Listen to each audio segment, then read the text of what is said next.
What began as a family holiday in Malibu would become a nightmare of strange footsteps in the dark, foul odors seeping through the walls, and a rule that should never have been broken. By the time I understood why that room had been sealed shut, it was already too late. Sometimes a locked door exists for a very good reason. Welcome to Nightmares in Small Doses. I was happy. Over the last 6 months, I had worked hard and earned a lot. I had finally taken the 2-week vacation that I so badly needed and more than deserved. Like I said, I was happy. I had everything sorted out, and everything was falling perfectly into place. Even my personal life, with my wife Allie and my 7-year-old son Tim.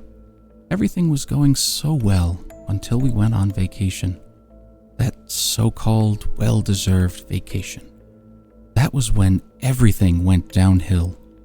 During those damned vacation days. I really needed to go on vacation. I needed to clear my head and, above all, rest my body and mind. And of course, come back stronger for my job. I worked in marketing and advertising. I earned good money, but I also worked 2 or 3 times as hard as what was expected of me, so it was time to take a break.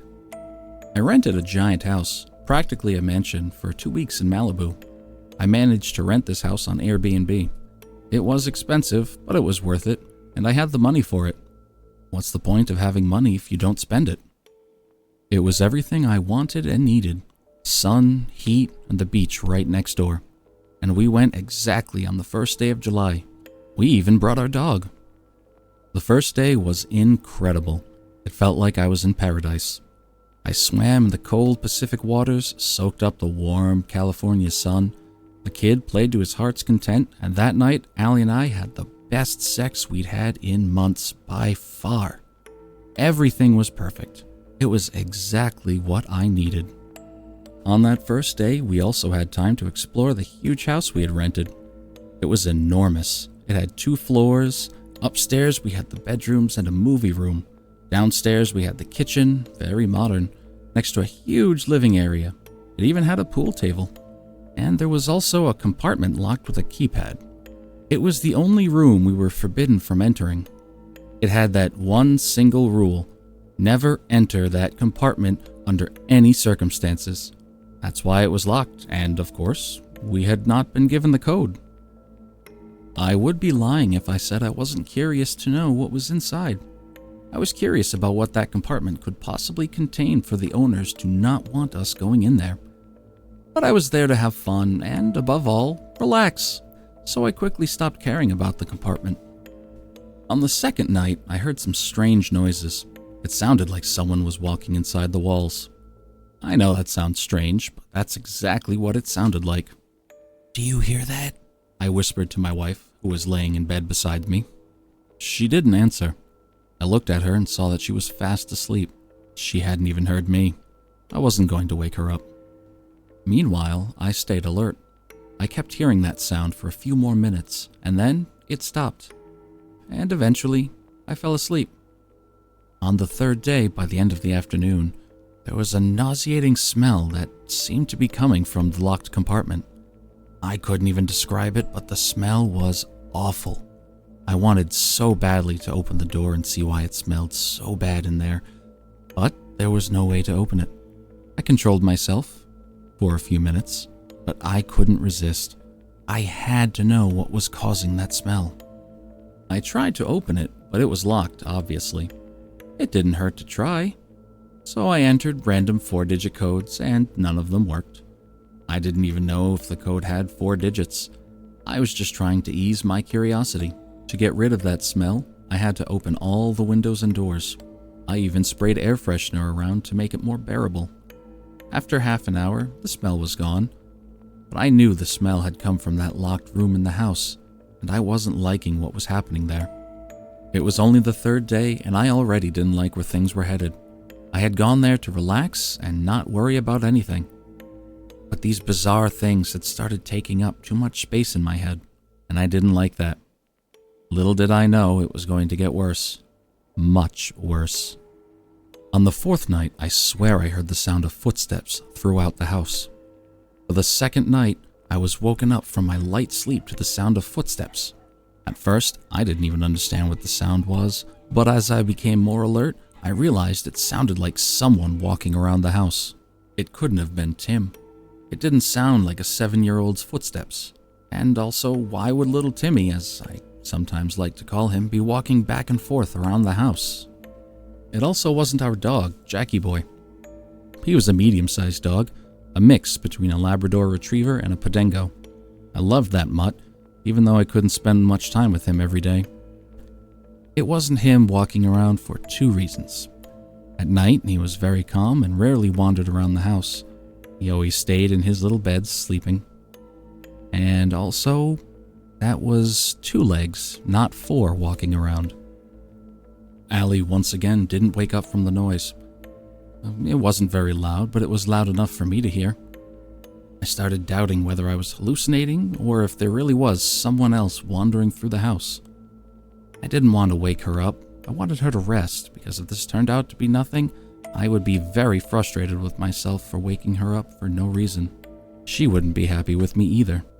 So there I was, lying on my back, staring at the ceiling, debating with myself whether I should get up and see what it was, or simply stay in bed and ignore it. Maybe my mind was playing tricks on me. I argued with myself, going back and forth for a whole minute. But obviously, whether it was all in my head or not, I wasn't going to leave it alone. What if it was an intruder? Was I going to just let him wander around the house without doing anything about it? What if he hurt my little Timmy? I had to take action, and I had to do it now, even if it was only to ease my conscience. I got up as quietly as possible. I didn't want Allie to hear me, nor whomever might have been on the other side of the door. I opened it very slowly. Everything was dark, and I couldn't see anything or anyone. I stepped out of the bedroom and walked a little farther, but I still saw nothing. It sounded like someone was walking around down there. I went down the stairs very slowly, trying not to make any noise. I was halfway down the stairs when the sound of footsteps wandering around stopped, and I heard a door closing. It wasn't the front door, I was sure of that, because it sounded different.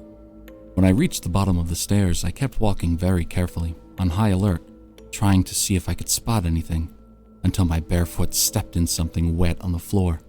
I slipped and almost fell. I only managed not to because I caught myself against the nearest wall. I turned on the light, and what I saw left me completely paralyzed. It was a trail of blood leading all the way to the locked door. I stood there staring at it, not knowing what to do.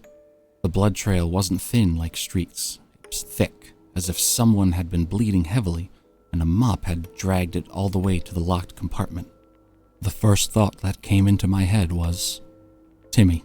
I ran upstairs faster than I had ever run in my life. I burst open the door to his bedroom. Timmy, I said, completely stressed. Nothing.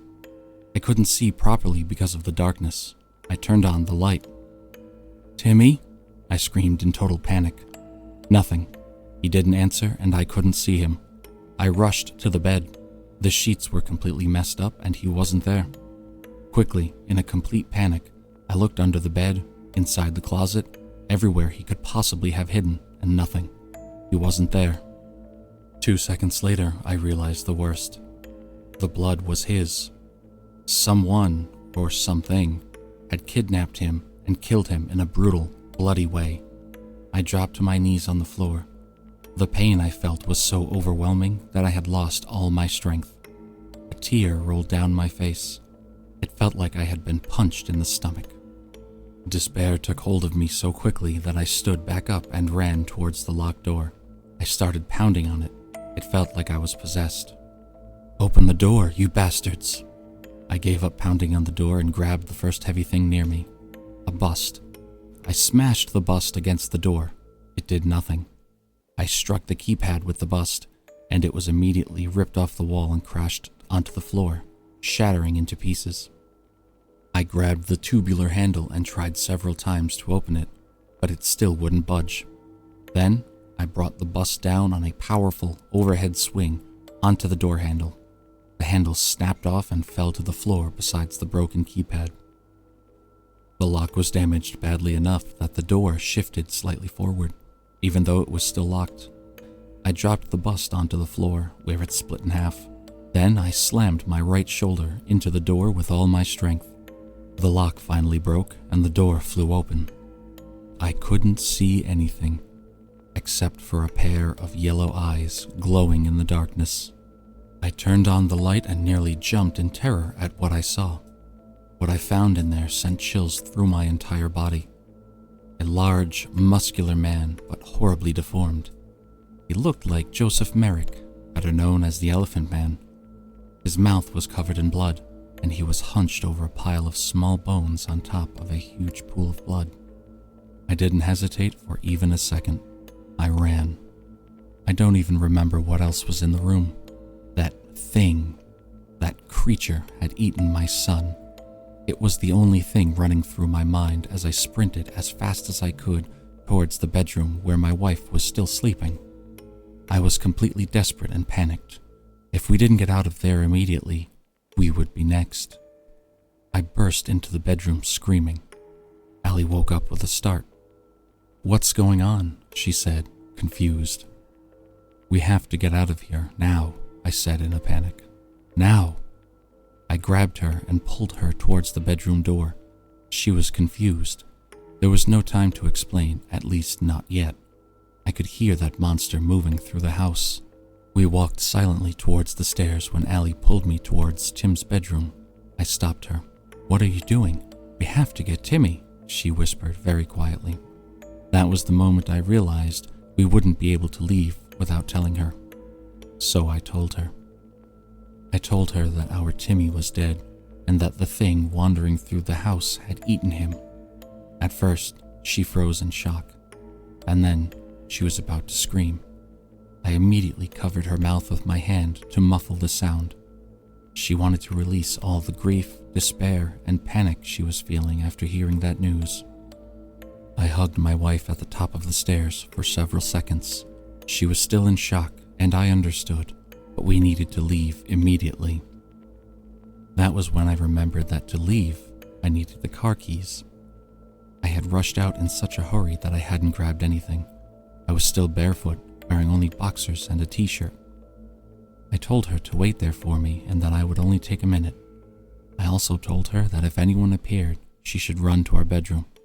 She was still in shock, not saying a single word, just sitting at the top of the stairs. I ran towards the bedroom. I grabbed the car keys and my wallet, which were right beside them. I immediately left the room when, out in the hallway, I heard a familiar voice. A voice that shouldn't have existed anymore. "Dad?" When I turned around, there was my little Timmy, standing in the doorway of one of the bathrooms, which was slightly ajar. I couldn't believe it. I was completely stunned. I genuinely couldn't believe my eyes.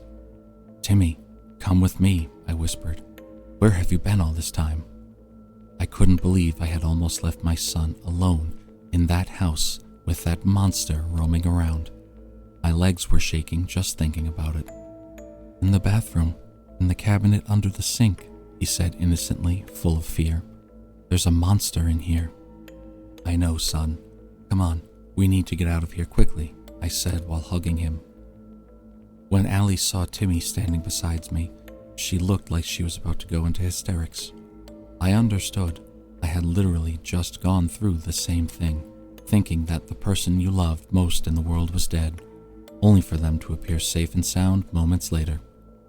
Of course, she hugged him so tightly that little Timmy could barely breathe, tears streaming down her face like a faucet. All of this happened in silence. The monster, or whatever that thing was still wandering around the house. I could hear it. Now, with the car keys in my hand, we were ready to get out of there as fast as possible. We walked slowly down the stairs, and when we reached the bottom, we headed immediately towards the front door of the house, everything in silence. When we reached the door and barely cracked it open, we heard the sound of something, or someone, running behind us. Louder and louder, closer and closer. I looked back, and there was that deformed creature sprinting towards us. Too close. "Run to the car!" I screamed in panic. There was no point in staying quiet anymore. Allie and Timmy got out, but I couldn't. The monster grabbed me.